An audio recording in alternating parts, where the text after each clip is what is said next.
Hello and welcome. Throughout the 1980s London restaurant scene, one man in particular was pushing the standards of high-end cuisine. Bringing together classical European cooking with flavors of the East, he was an early pioneer in culinary fusion, making him one of the most sought-after chefs in the world.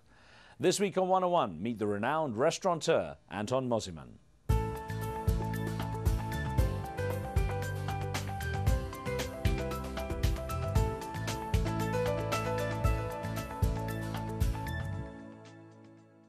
Few can boast the clientele he's entertained over the years, even becoming a master chef to Britain's royalty, which earned him awards and recognition, including an OBE from the Queen. Life started out quite humbly for Anton Mosimann as the only child of Swiss restaurateurs in the small town of Nidau.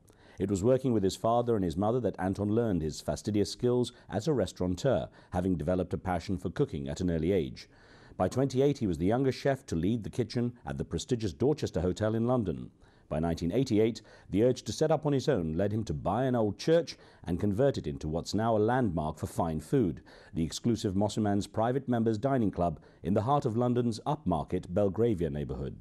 He brought with him years of travel and training at the best restaurants in the East and West, infusing his simple, award-winning style of cooking with unique international flavours.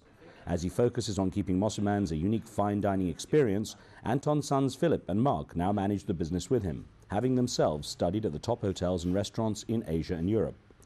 Beyond the corridors of his own establishment, Anton Mosimann remains in huge demand to cook elite private dinners for clients across the world, and still manages to master the elusive art of keeping food simple but special.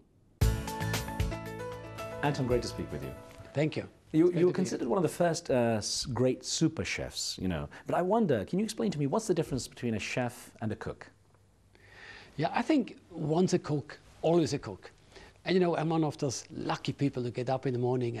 I can't wait to go to work. I can't wait to put my chef's jacket on. I feel so good to be a cook. Eventually you work your way up to become a chef. It's like a conductor. You know, you're conducting an orchestra. In the kitchen you conduct a kitchen brigade. So that's kind of, you know, from a cook to a chef and eventually to a businessman. It all depends how far you want to go. But what does it take to be a good chef? I mean, it's more than just skill in the kitchen, isn't it? Like you say, there's more involved. I think it's feeling. It's also a gift from God. I mean, there's certain things you can't explain. You just have it. And you know, I walk around markets. I get inspired by produce, by products. Can't wait to go back to the kitchen, start cooking. You know, it's the real chef's feeling. Is it a dying art? I mean, in this world of fast food and takeaways, is it a dying art? No, I don't think so. There's always a space for everyone. And yes, fast food is obviously quite a big business, but in our case we are more individual. We cook for, you know, people who enjoy good quality food, something different. There's always space for everybody, I'm sure.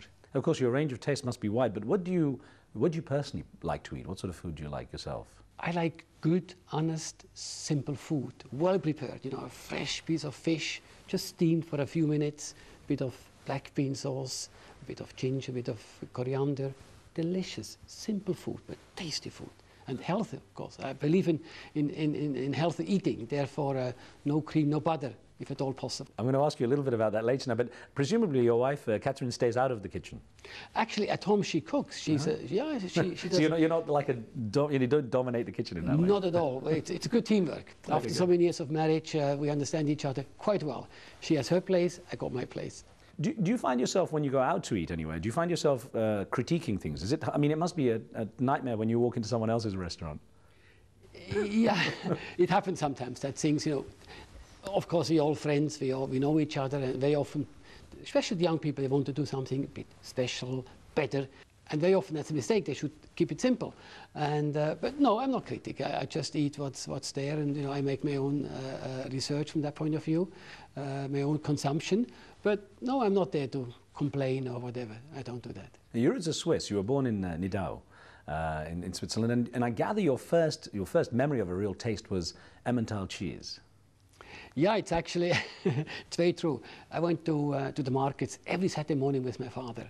We went shopping, buying different things. Because they were restaurateurs. You were born in Yes, exactly. Yeah. My parents run a restaurant. Both were in the kitchen, and it was a great treat for me to go to the markets every Saturday to taste a bit of cheese, the tomatoes, those days everything was fresh. I mean, really fresh, you know.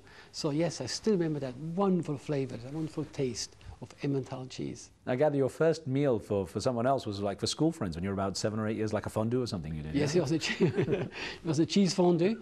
In fact, every Monday the restaurant was closed, and we had people coming around to clean and, you know, fix whatever had to be fixed. And as a thank you, I cooked them a cheese fondue. Oh my God, what a party it was every Monday afternoon. Now, of course, your family, you know, you're being born into restaurateurs, you knew the business. A lot of people think of it, I mean, you have obviously a fantastic place now and a great reputation, but everyone thinks of it as very glamorous. It's still long hours and intense management, isn't it? Yes, it is. It's something you have to love, you have to enjoy, otherwise you can't do it. I mean, they are long hours, but, you know, fantastic hours. I mean, you know, it's so nice to give pleasure to other people. For me, the nicest thing is to go and see a restaurant after dinner, and you have, you know, 100 happy, smiling faces. I mean, it just gives you so much satisfaction. It's our profession. It's something giving to people, giving happiness and quality to other people. What was it you learned from your parents? What single lesson do you think was the most important lesson you learned from your parents about being a restaurateur? I think I learned at a very early age about taste, about flavors, seasoning, something which, you know, it's passed on. And again, then either you have it or you don't. And luckily enough, I have it. I got it from my parents, but also this bit of feeling I got. What sort of food did they cook? Very basic food, very simple food, you know, brasserie-style food, a nice stew, could be a rabbit, could be beef, could be whatever, chicken stew, whatever was available on the market, they would buy and then cook it at home. Interestingly enough, I know you feel that time of produce that was seasonal has gone. In this globally connected world now, it's possible to get everything almost any time. And you say there was a pleasure in waiting for something to come into season. That's gone, hasn't it? I believe in buying locally, something which is produced right on the doorstep, and then create something with it. I don't need to have food flown in from all over the world. Why, if it's there, right there? And sometimes you have to go and search for it, but that's also good fun. At that time, you know, you were an only child with your parents. Presumably they shaped your character a lot. What was it you think you got from them in terms of their character? How did that pass on to you, your mother and your father? Obviously, being an only child is, there are positives and negative sides. The positive side, I was always grown a bit older. I always felt a bit older because I was mixing with guests in our restaurants, 5, 6, 10 years older. So I felt always, you know, a bit spoiled from that point of view. But it's also the hard work, because I was helping in the kitchen. I was the only child in that sense to help washing up, peeling the carrots or whatever. But I really enjoyed it as a very young boy. I was going to say it sounded like slave labor the way you put it. You did your first apprenticeship at about the age of 15 in a local hotel. What did you get out of that experience? How were you able to adapt? It was a great experience. It was a good teaching point. It was a lot of hard work, long hours. But I learned the basic of cooking. I got the understanding, the flavor, and all. It was an incredible experience for me as a very young person to go into a professional kitchen, learning with the great masters, which was really good. It served you well, because just 10 years later, at the age of 25, you got the very prestigious and coveted chef de cuisine diploma. And you were one of the youngest sort of at that sort of age to get that kind. Did you know at that time how you would develop your career? I was always a dreamer. I always dreamed about, you know, a future and a chef in a big hotel.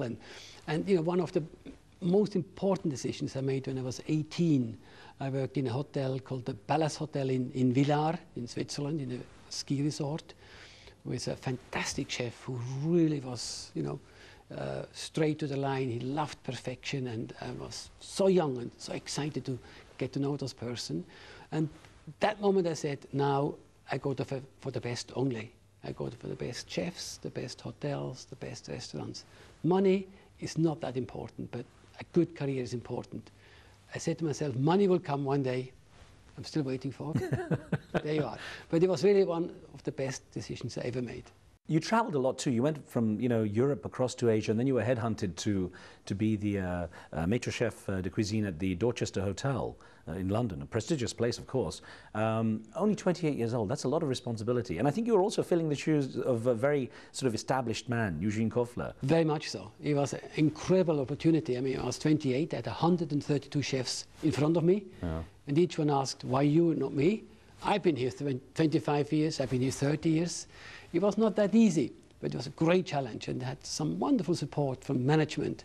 We moved together and done a great thing at Dorchester. And you actually brought it to Michelin stars, which was the first time outside France that anyone It was the first time a hotel restaurant outside France got 2 stars. Yes, it was great. Tell me about that system, because people know about the Michelin stars, but I mean, in the world of sort of, you know, upmarket cuisine, how important are these?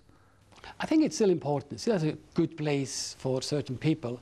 Obviously, things have changed. In the olden days, or the older days, 20 years ago, whatever, it was very hard to get 1 star.